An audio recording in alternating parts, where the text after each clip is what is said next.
Ray. Angela is applying to join the library. Listen to the conversation and complete the form below. First, you have some time to look at questions 1 to 5.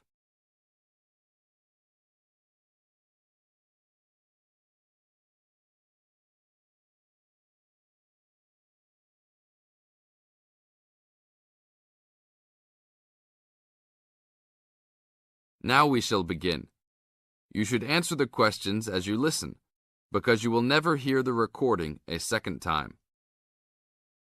Hello, how can I join the library? Well, you need to make an application. Would you like to do it now? Yes, if I can. One moment and I'll get the form. Now, I just need to ask you a few questions before you sign at the bottom. Okay.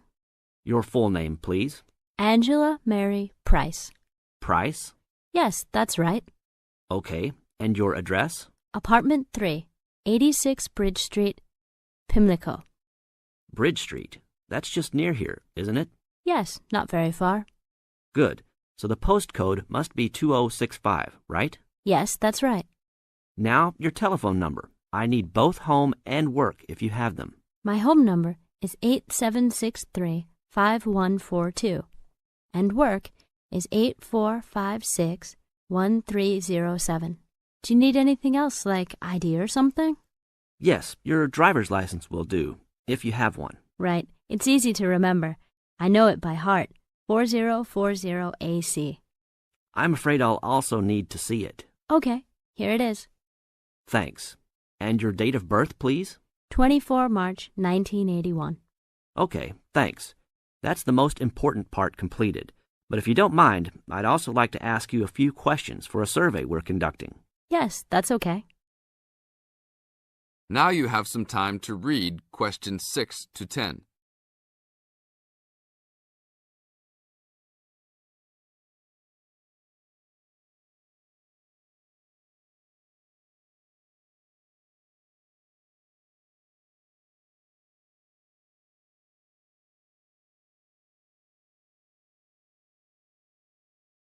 As the conversation continues, answer questions 6 to 10. What kind of books do you like to read? Here's a list to look at. Oh, it varies from time to time, but I always like to relax and learn about other countries I might visit one day. I don't like anything too heavy or serious, unless it's about animals or the environment. I'm not really into sport very much. Anything else? Well, I do like entertaining at home. You know, dinner parties. So I suppose you'll have something for me in that line.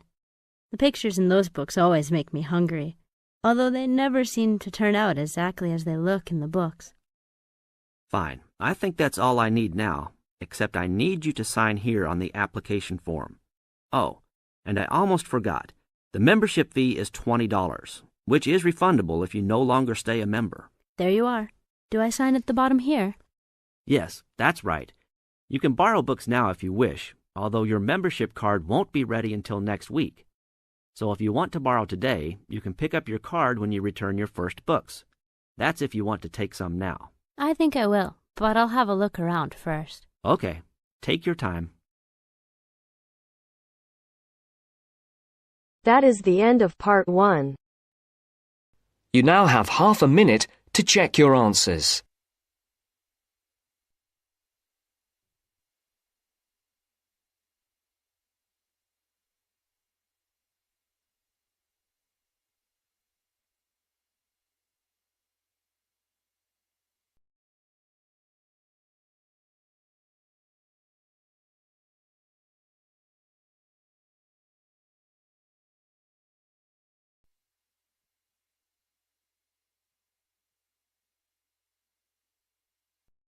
Part 2.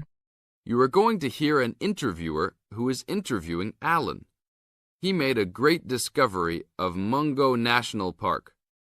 First look at questions 11 to 15.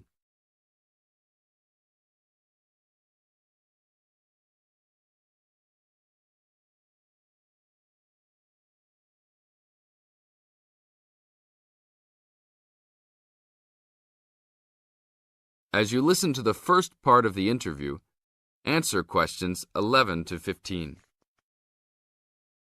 An event occurred in 1996 over a period of 3 days that attracted considerable attention at the time and led to a new find in Mungo National Park, which is the focal point of the Willandra Lakes World Heritage Area in New South Wales, Australia.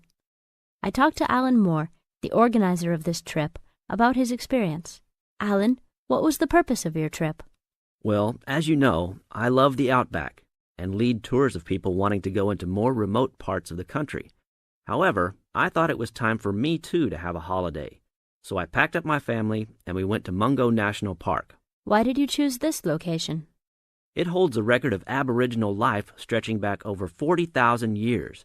And of course, I wanted my young kids to be amazed by the main feature of the park, the remarkable Walls of China, as they're called, where wind and water erosion have exposed this long history. I see. What was the weather like? It was unusual for that time of year. The rain was just one continual downpour after another. We were always soaked to the skin. So we decided to cut our holiday short and only stayed 3 days in the end. However, it was eventful. The obvious problem was to get back to the nearest town, a small place called Burunga. But the dirt roads out there are always impassable after rain, so we settled down for a long, wet wait in the park. We didn't really mind because the scenery was so interesting. However, the kids wandered away without our noticing, and eventually we realized they must be lost. So we used our two-way radio to contact the park rangers and the police, and a helicopter was sent. Luckily, the kids were found within a few hours, but they'd made an important discovery. Now look at questions 16 to 20.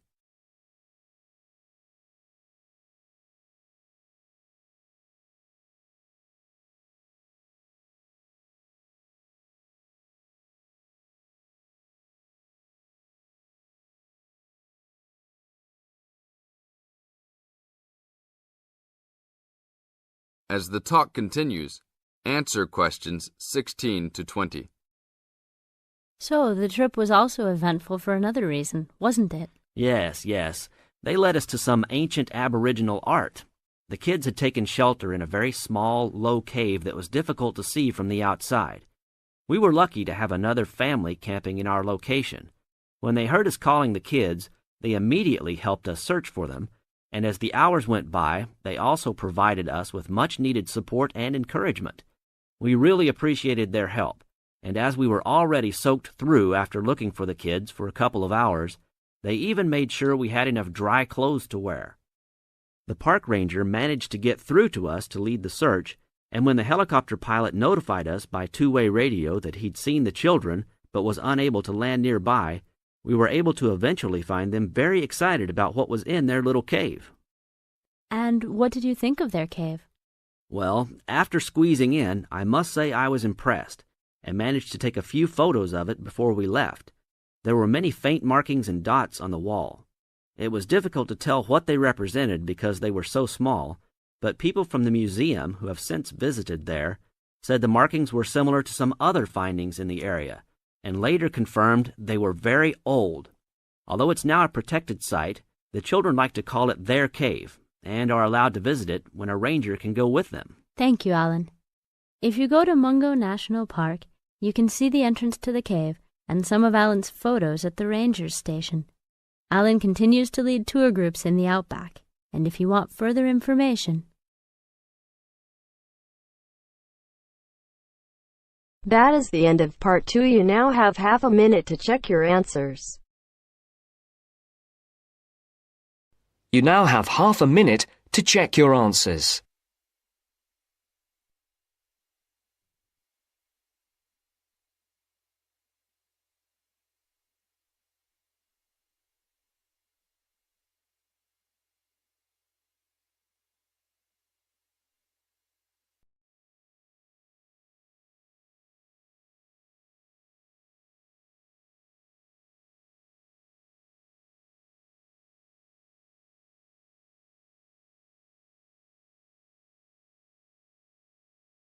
Now turns to part 3. Part 3. You'll hear two university students discussing a social science lecture they attended. First, you have some time to look at questions 21 to 24.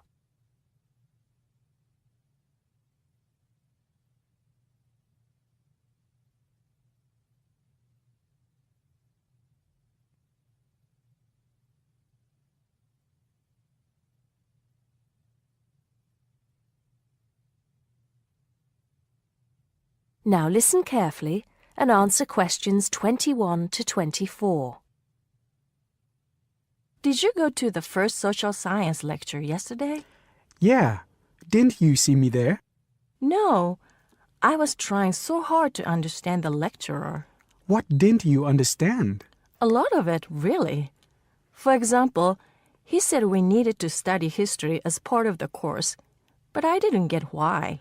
You probably missed it. He said early on that we need to learn from our past mistakes. Right. But he also said we need to put ourselves in the place of our ancestors. Why is that? I think the point is that it's not enough to know how they lived and what they did. We need to know what they thought. I see.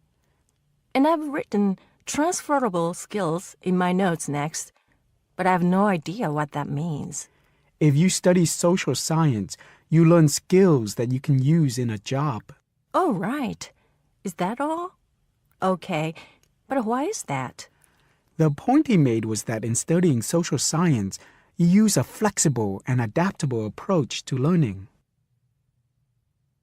Before you hear the rest of the conversation, you have some time to look at questions 25 to 30.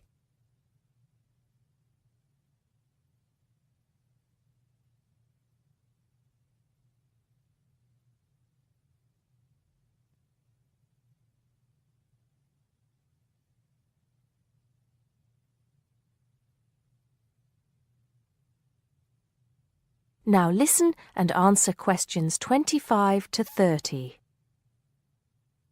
He also kept mentioning all the other subjects we will need to study as part of the course. I didn't write them all down, did you? Some of them. I think I can make sense of my notes. The first one was anthropology, which he said would cover prehistory and archaeology as well. Okay. Then there's economics. I wrote down that this was not meant to mean that we will spend all our time looking at economic theory, but more that we need to see how humans behave. That's good. I don't think I could handle economic theory. He said something about education too, didn't he? Yeah. He said we'll be looking at how cultural information is handed down from one generation to the next through teaching children. He said we'd be focusing on geography too, but I can't really remember which aspects. Can you? I noted it down, I think. Here we are, yes, particularly in relation to urban planning. It's law that I got confused about.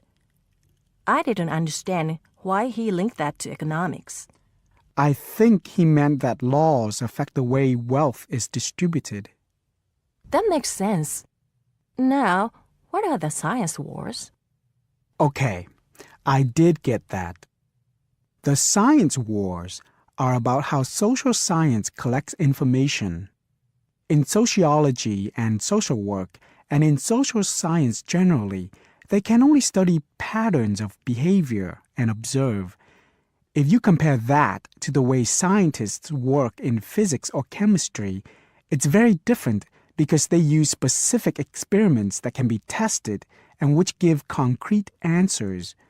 Social studies is often accused of being unscientific. That's all. Okay. But it still looks like a good course, doesn't it? You don't have any regrets, do you? None at all. I'm looking forward to it. That is the end of part 3. You now have half a minute to check your answers.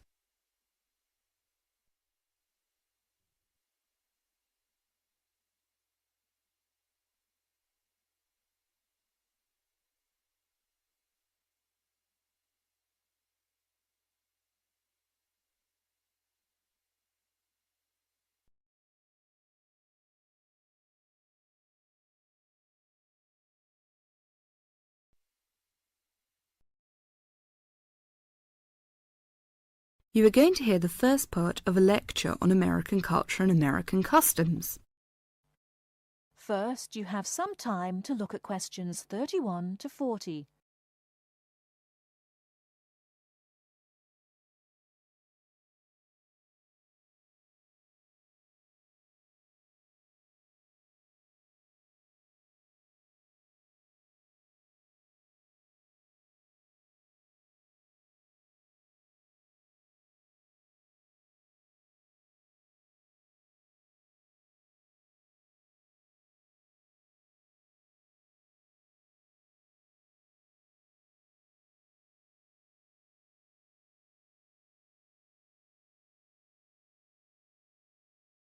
Now listen carefully and answer questions 31 to 40.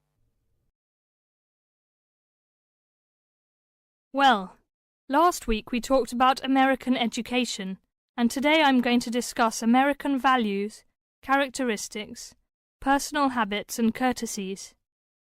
Keep in mind as you are listening to this lecture that your goal is to understand, not to emulate or judge. Just briefly, I'd like to mention that there is a remarkable ethnic diversity in the United States. The population of the USA is about 260 million. 73% of the American population is white, 12% is African American, 8% Hispanic, 3% Asian or Pacific Islanders, and less than 1% American Indian or Eskimo. Many Americans resent generalizations being made about them because Americans see themselves as very unique and individualistic. On the other hand, Americans tend to lump foreigners together into one lot and condescendingly view foreigners as people who are not as intelligent or sensible as Americans. Despite Americans' dislike of generalizations and their ethnocentric point of view, it becomes evident that they are indeed American. Americans value individualism, independence, informality, directness, punctuality, achievement, and competition. Individualism is probably the most highly esteemed value in the American culture and an important key to understanding American behavior. In the historical development of the country, individuality was crucial for survival. If you asked Americans to characterize the ideal person, they would probably use adjectives such as autonomous, independent, and self-reliant. Persons tend to be viewed as individuals rather than as representatives of a family or a group. Here are some examples of how this value affects behaviors. 1. If a group of friends go to a restaurant, everyone wants to pay their own way. In other words, they want to have separate checks and not be someone's guest. 2. In friendships, which seem to initially develop more quickly in the US than in other cultures, the Americans may feel uncomfortable if you give them more help than they need. This is a tendency to draw back and see dependency as weakness. In some ways, the stress on the individual rather than the family or group has led to a more informal society. Sometimes this lack of formality is viewed by members of other cultures as a sign of lack of respect. But that is not the intention in the American value system. This informality is even more predominant on the university campus than in other segments of society. Some ways in which you might see this value expressed in behaviors are: 1. You will generally be on a first-name basis with other students, in spite of any age differences. 2. Dress is very informal on campus. 3. Language is informal and sometimes confusing. Phrases like "see you later" and "drop by any time" are not meant literally. They are informal ways of saying goodbye. Americans are direct. Honesty and frankness are more important to Americans than saving face. They may bring up impolite conversation topics which you may find embarrassing, too controversial or even offensive. Americans are quick to get to the point and do not spend much time on formal social amenities. This directness encourages Americans to talk over disagreements and to try to patch up misunderstandings themselves, rather than ask a third party to mediate disputes. It is particularly interesting to see what behaviors have culturally become associated with straightforwardness. 1. A firm handshake somehow has come to be interpreted as a sign of sincerity. 2. Looking at a person when you speak to him or her gives an indication of honesty. 3. In a question of honesty versus politeness, honesty wins. It is considered better to refuse graciously than to accept an invitation and not go. 4. You will be taken at your word. If you refuse food the first time it is offered, to be polite, it may not be offered again. An American will not know that your initial refusal is politeness. Great value is attached to time in the US. Punctuality is considered an important attribute. As with all values, there are different rules of acceptability in different cultures. In the US, you should be present for school or business appointments at the exact time agreed upon. In social appointments, you can arrive 10 to 15 minutes after the agreed upon time without giving offence. If you are invited somewhere for dinner and are more than 15 minutes late, you will need to offer an apology and an explanation. A phone call explaining you have been detained and will be late will save face for you and patience for the other person. Americans also value achievement and competition. The American style of friendly joking or banter, of getting the last word in, and the quick and witty reply are subtle forms of competition. Although such behavior is natural to Americans, you may find it overbearing or disagreeable. Americans are obsessed with records of achievement in sports, and sports awards are often displayed in their homes. Also, sometimes books and movies are judged not so much on quality, but on how many copies are sold, or on how many dollars of profit are realized. That is the end of part 4. You now have half a minute to check your answers.